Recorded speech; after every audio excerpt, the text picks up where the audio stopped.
want to welcome Mr. John Walters, Executive Vice President and Chief Operating Officer, Hudson Institute, former Chief of Staff to one of the greatest Secretaries of Education in history, William Bennett. John has also worked at the National Endowment for Humanities, and he is the former drug czar for the United States, cabinet level in the Bush administration. John, welcome to the show. Thank you. Good to be with you, Larry. You know, as a drug czar, you had a unique opportunity to look at what's going on in our country. And I was interested in one of the articles you wrote that basically said that if you legalize drugs, that's kind of a dumb idea. What did you mean by that? Well, I think we have the experience of people on drugs behaving stupidly and self-destructively. That's a media depression. It's kind of common sense. But we now have a lot of science. When you and I were young, we didn't understand the brain the way we do today. And we know that these substances change and rewire the brain, causing dependency, craving, but they also cause serious harm to especially young people, because we now know the human brain continues to develop and form up through age 21. So it's more susceptible not only to change, but to permanent change. We see this in the baby boomers, who had the largest extended involvement with drugs of abuse, and now in their 50s and 60s have the highest rates of continued alcoholism and dependency. So when we reduce drug use, as we've done during the Reagan administration, during both Bush administrations, we not only do something good for today, but we also save lives for the rest of their adulthood. Mm-hmm. What can we do about the drugs being imported into the United States? And there's a second part to this question. What can we do about the increasing amount of marijuana and drugs being used in our national parks, who are growing these things there and become very dangerous for our Park Service personnel? Yeah, well, I think we've heard, and I think it's true, the common sense, drugs is a problem of both supply and demand. We have to do a good job of education. We have to do a better job of supervising young people. And the good news is, if you don't use drugs, alcohol, even cigarettes, up through age 20, 22, you're unlikely to go on and use later on. So the emphasis on prevention that began most ardently with Nancy Reagan was right, and the science has done only work that confirms that. But the problem is, you also have to control the supply.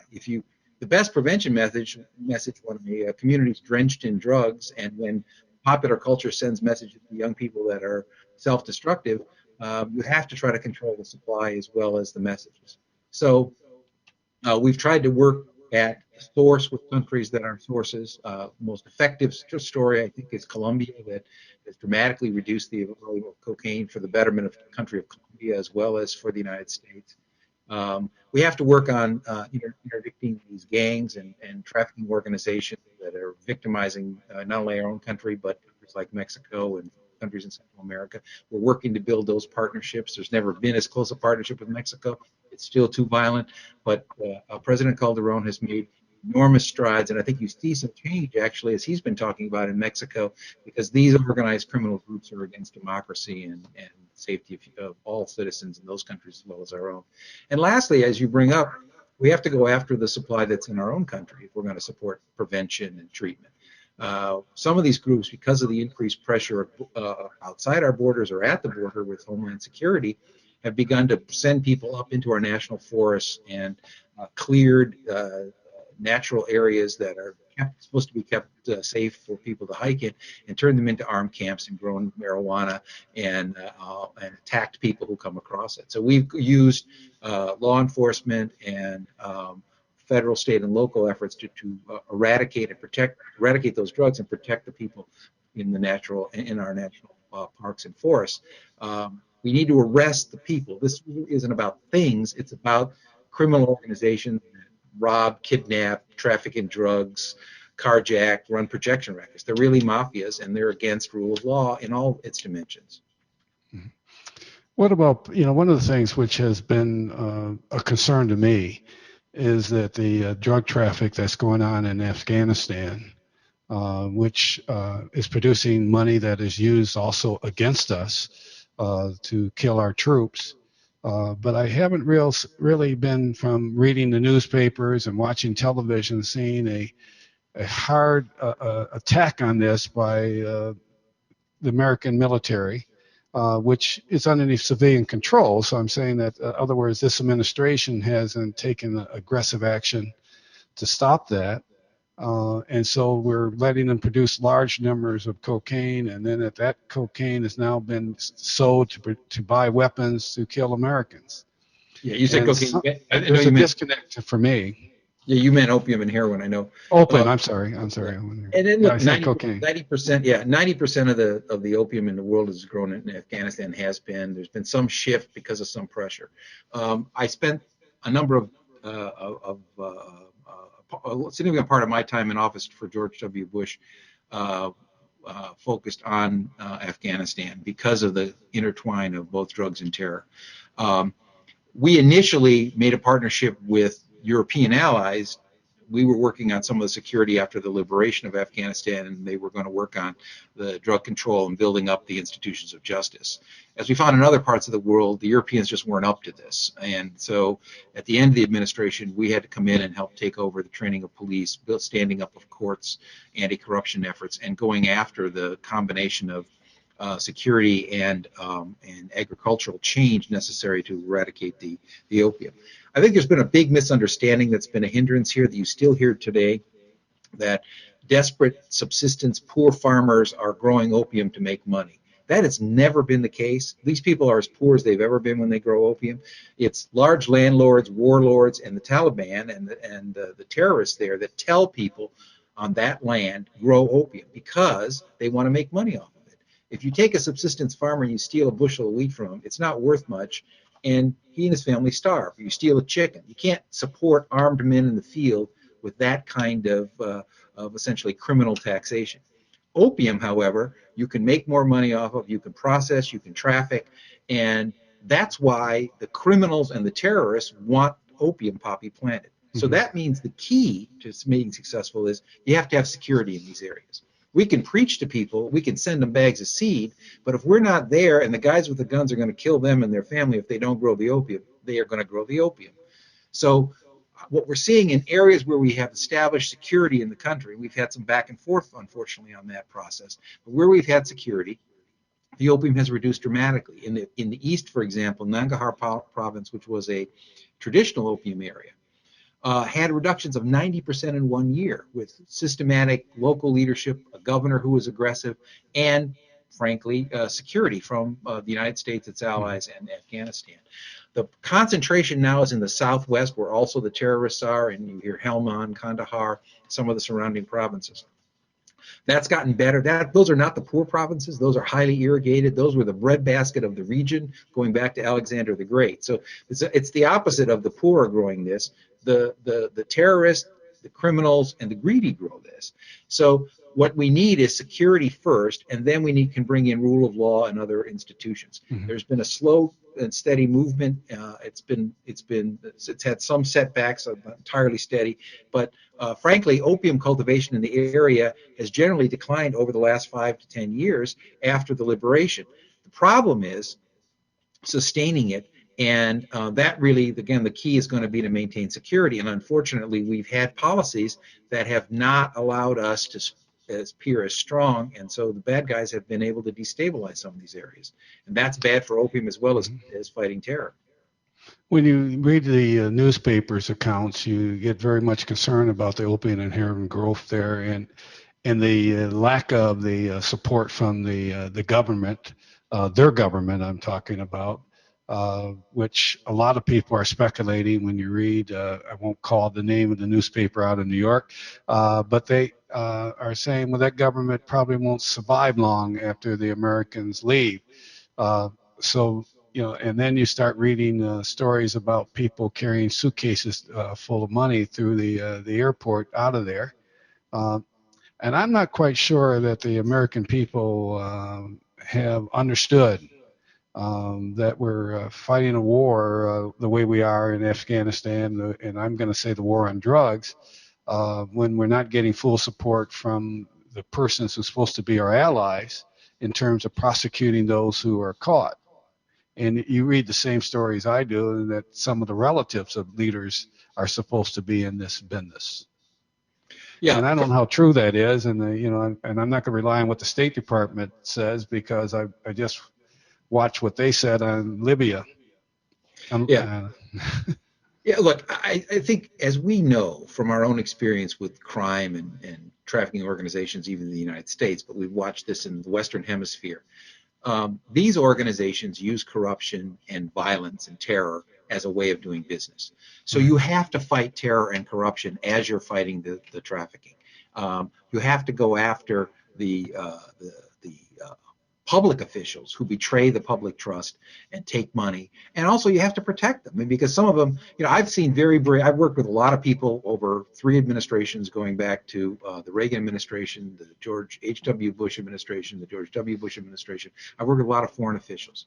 I've watched very brave people who they can resist money, they can resist threats to their own life. But when you say you're going to kill their kids because you know where they live, even brave people have second thoughts. So the first thing you have to do here is you have to go after the bad guys and reduce that threat. You have to protect the people who are going to have to run rule of law if you're going to have orderly police prosecution and imprisonment.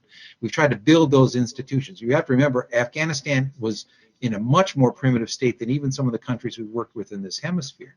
It had no tradition of Western law. It had no court system. It had no resources. It was one of the poorest countries in the world. It had the highest infant mortality rate of any country in the world. So it's taken some time. But the key here is, yes, we have to stay at it, and you have to have people who are willing to put pressure on these institutions. We have some very powerful tools. The United States has laws which can go after terrorists and traffickers anywhere in the world in U.S. courts. And these criminals know that the United States will go after them. Their money, their own freedom, and those people who associate with them. So I think we could be much more aggressive, and this administration has not been as aggressive as I would have been, and we started to be, in kind of identifying people inside Afghanistan who are corrupt. Now, sometimes we indict these people in what's called a sealed indictment in order to be able to arrest them should they leave and get to an area where we can find them and apprehend them or extradite them. But in other cases, I would openly indict them, because the world knows that means that we're watching anybody who deals with them, and we will indict them or seize their assets or look at the people who are connected to them as part of a conspiracy. And we have tough laws. So I would use not only the kind of security force on the ground, which is important, but I would use our legal force much more openly and much more aggressively, because nobody likes being called a trafficker. Even people who think they're powerful little warlords or political figures in these countries. For years, I kept saying to some of our officials when I was in office, when there were allegations against President Karzai's brother, I said, look, prepare the evidence and indict him publicly. That not only puts pressure and shows we mean it, but it means anybody who's dealing with him, if he is a criminal, will see we're going after them as well.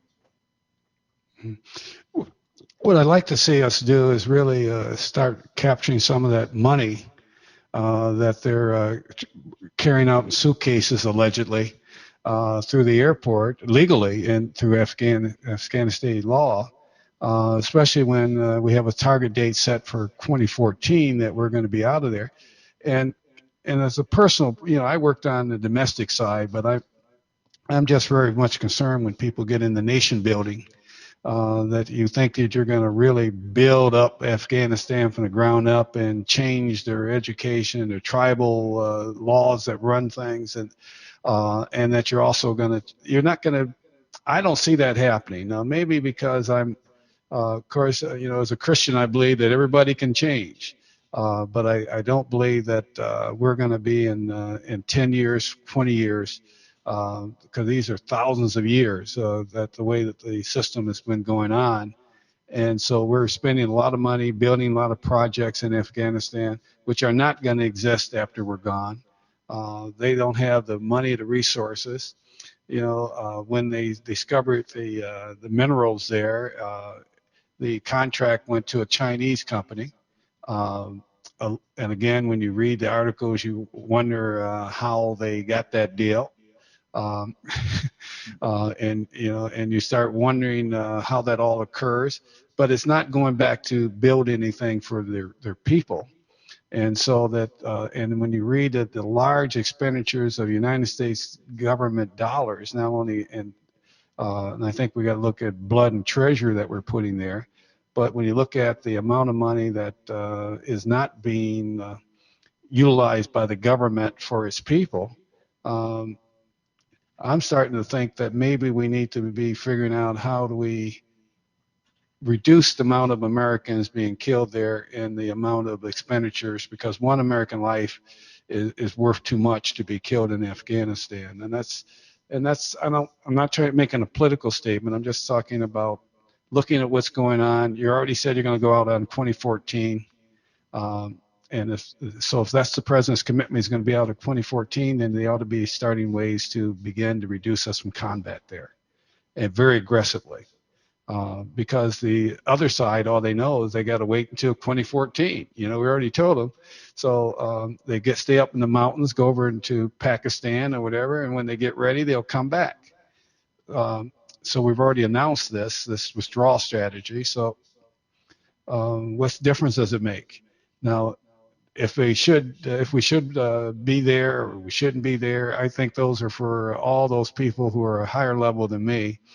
But I just think that if once you've said you're going to go, then why are you risking American lives? Well, I think the central question, of course, is what is the current security interest of the United States in Afghanistan or in the region? I personally think, and again, primarily policy experience has been in drug policy, but I try to maintain, some reasonable acquaintance with some of these issues on national security.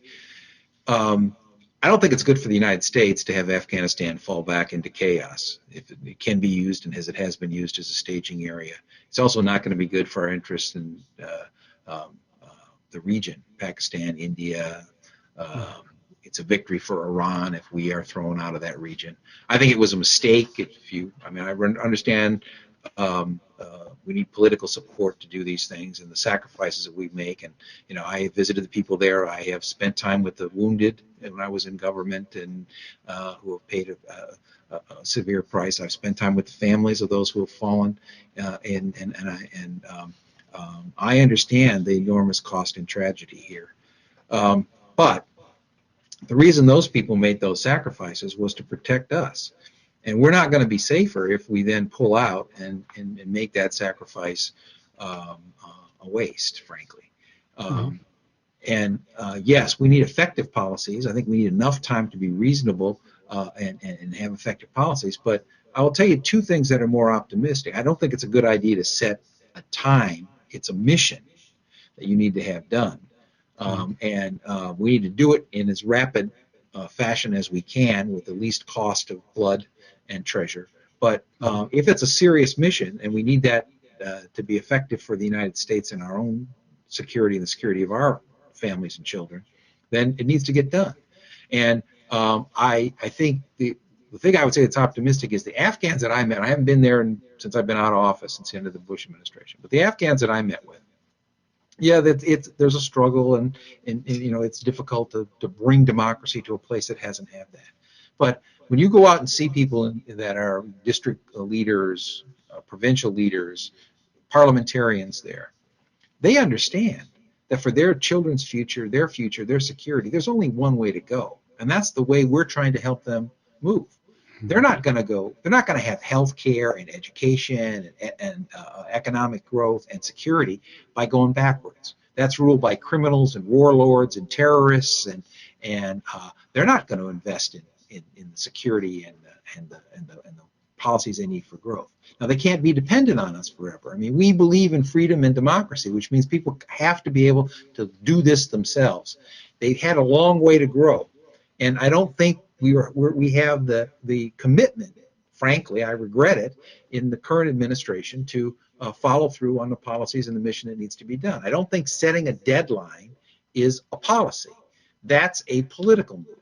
I don't think failing to engage on some of these issues. Now, the Obama administration spent early on a lot of time, attacking President Karzai. And I worked with President Karzai. He was not the easiest person to work with. He was not my, my favorite national leader in the areas I had to work. But, he also has a very complex political situation. And also, we believe in democracy. He is their leader. You have to work with him.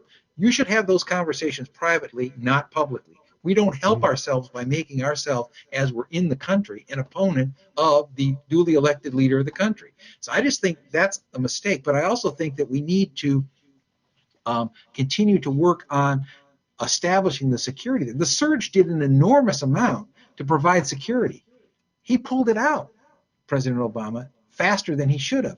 We were winning in those areas. We also have to have a better policy about how we handle those tribal areas in Pakistan. And again, I agree with you.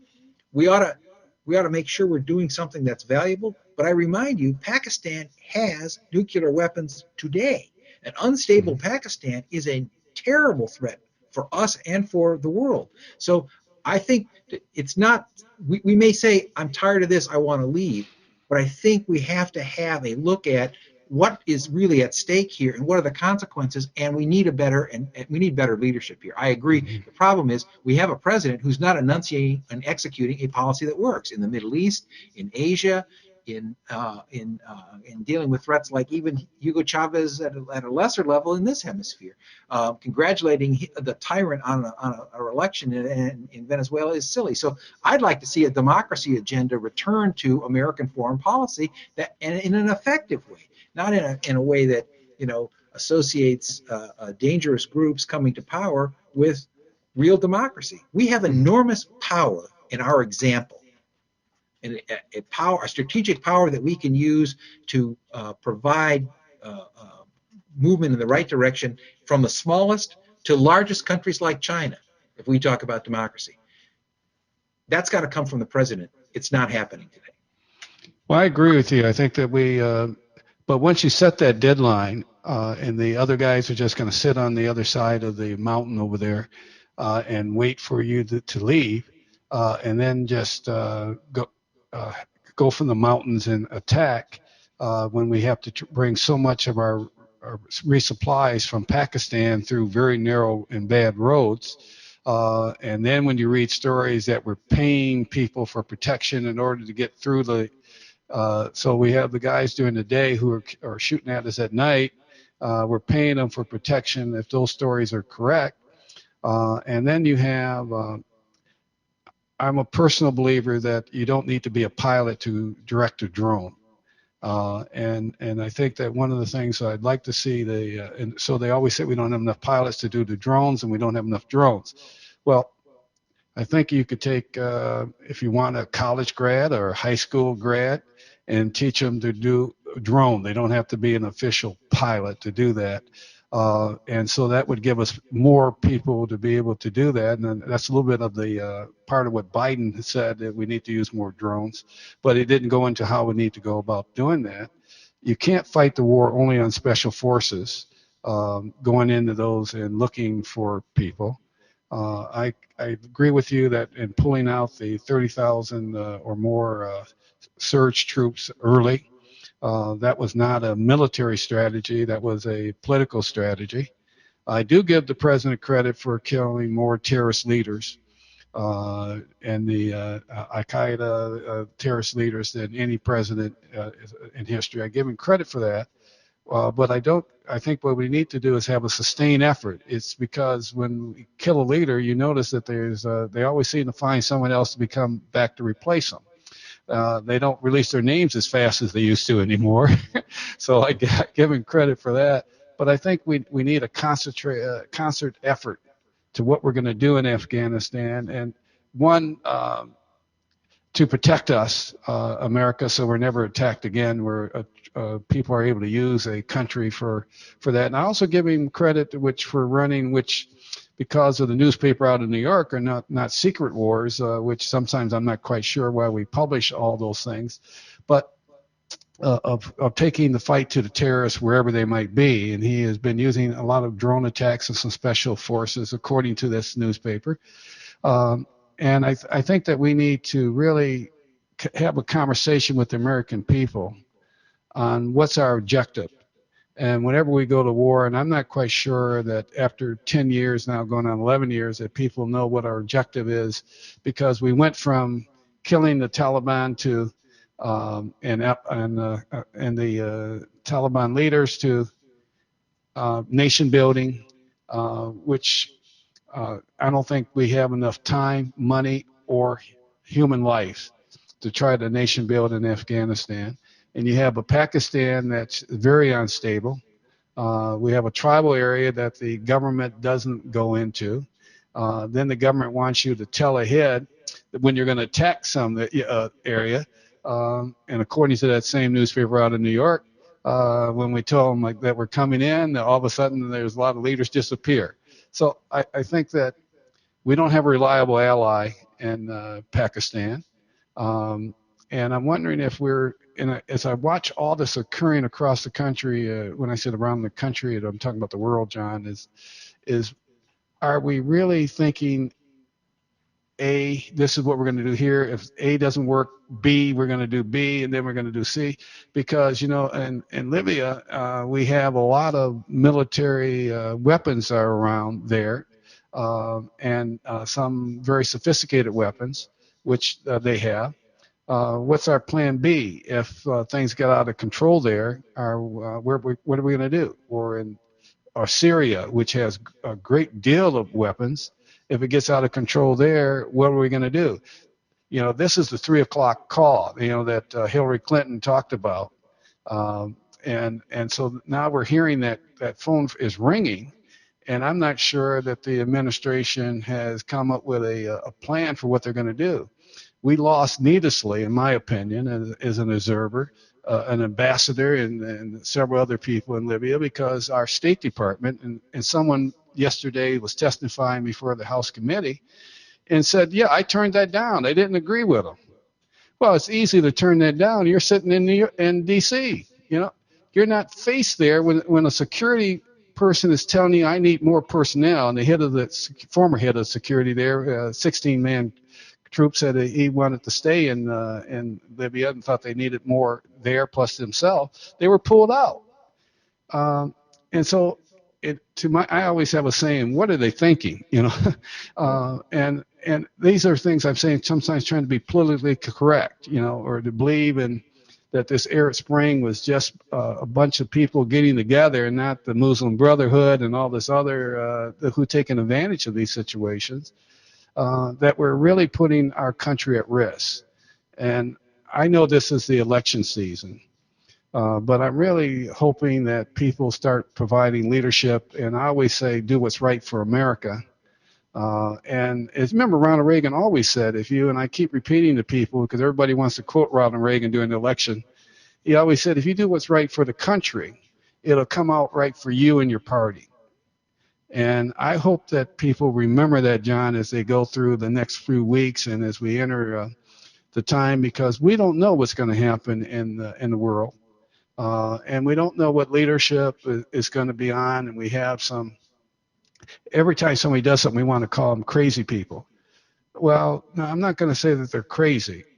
I think that they have people who have a very dangerous view of what they want to do to the United States, what they want to do to Israel, and we have a responsibility as Americans, because America has never led from behind, and I think we have to take a hard line on some of these things and draw in the sand. I'm not sure if I'm going to do as the Israel leader did and draw a little line across the red line, but I think you have to tell people enough's enough. You do this, and there's consequences to pay. Instead of people trying to figure out where America stands, we need to be very clear that we stand on the right of those fighting for justice in the world, and that we're going to do everything we can, and you're not going to outlast us. That's what I always. In Afghanistan they outlasted the Russians. The Russians have to take tail and lead. Well, and the thing that we ought to be telling them, you're not going to outlast us. We're going to we may have reduce and refine our mission, but we're going to be there, and wherever you are, and I don't care if you're in Pakistan, if you're living in the capital of Pakistan, we're going to get you.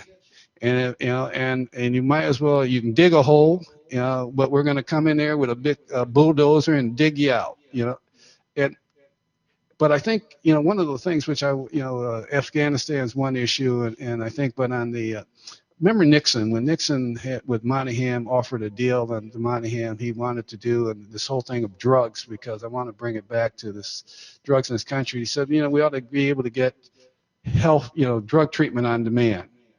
Um, and that wasn't bought. The political issues got in the way.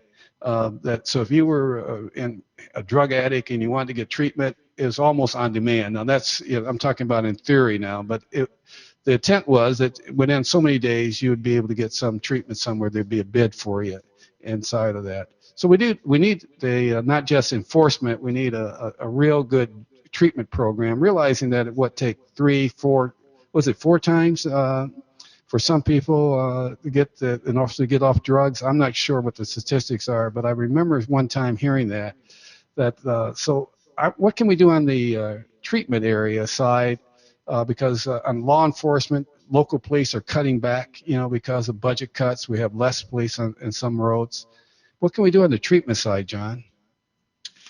Well, I think there's two things that we've learned after working with this issue. One is a confirmation of what I think families, and most families have been touched by alcoholism or drug abuse, is one of the terrible things about this disease is many of the people who suffer it are resistant to recognizing their own problem. It's the effect of the drugs in rewiring your brain, creating what we call denial or avoidance. So if you tell somebody, unlike if you told them that they had some kind of symptom that showed another kind of disease, they would pay attention, and you could help them get medical treatment. If you tell people, we're going to have Thanksgiving come up, if the relatives who some of us have who are going to show up and get themselves out of control, if you say you have a problem with drinking, they're not going to say thank you. I really appreciate your helping me recognize my problem. I'm going to go get some help. They're going to get hostile and angry.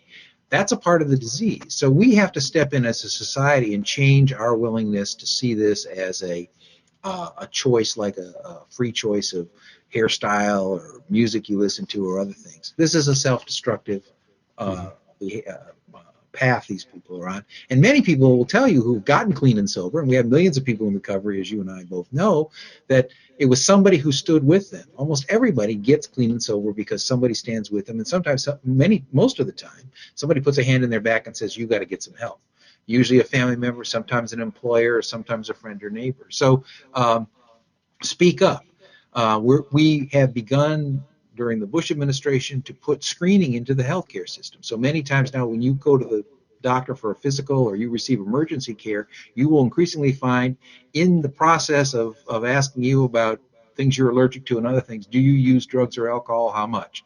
There are protocols now built in to begin to tell people, even before they get to most acute stages, that they may have a problem and to educate them. So we're educating not just on the prevention side, but on the let's not go down the path to becoming sick.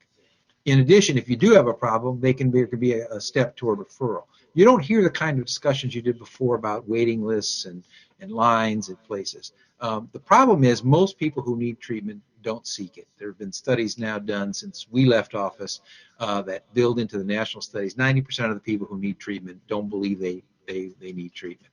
So we've built things like drug courts where people who are not violent predatory criminals that need to be restrained and kept away from other victims, but people who are getting into the criminal justice system repeatedly because of their addiction or abuse are referred to supervised treatment as an alternative to incarceration. These have grown dramatically. They grew during the Bush administration dramatically. They're cost effective and they help. We built better care into the healthcare system. We need better support, as I say, from us as individuals in the workplace and in our families. But we can treat people, and yes, sometimes they need more than one chance because they relapse or they fall down. The sooner we get them back into being clean and sober, the better. There's been this myth that you have to hit bottom and there's some kind of magical state. We now know that's not true, but people still live with this old and harmful information. So there's a lot that we can do, and I think people should be hopeful about that. We're doing a better job on treatment. We should be continuing to press on that front. But again, I think this is an issue also of leadership. I think one of the my biggest objection to the current administration on drugs is, that President Obama has enormous credibility with young people. If he talked about using drugs and alcohol underage and why it's wrong, why he made mistakes and what he did in his life, it would be more powerful than Nancy Reagan, the last resident of the White House to have enormous reach and power on prevention. It wouldn't cost a dime. If he would just talk candidly about why generations have been lost and why that shouldn't happen now, it would be an enormous boom. President Bush talked about his own experiences with alcohol. He was candid about it, and he made many people I know from my service feel like he understood the need for people to get treatment, and he understood and supported people doing that. It made a big difference. People forget, and you remember because you worked with Ronald Reagan, that what the bully pulpit power of the White House brings to the American people is a democratic way without regulation for you to educate people for a better path. All these things have to do with leadership, and I think what we need is to have people who understand and to provide that leadership. I think that's also true in some of the issues you raised on foreign policy. We have not explained to the American people and had the kind of robust discussion we need that will shape policy and get people to support it. That's also true on drugs. Well, thank you very much, John, and I want to thank you for being on the show. For the viewers again, this is Mr. John Waters, former drug czar, Chief Operating Officer for Hudson Institute, and our future guest will be Mark Levin, who is called by Sean Hannity the Great One, Ron Robinson, Young Americans Foundation. Look forward to our continued discussions, and John, it's always glad to see you. We both worked for a great Secretary of Education in Bill Bennett. We did. Thanks again, John. Okay, bye-bye.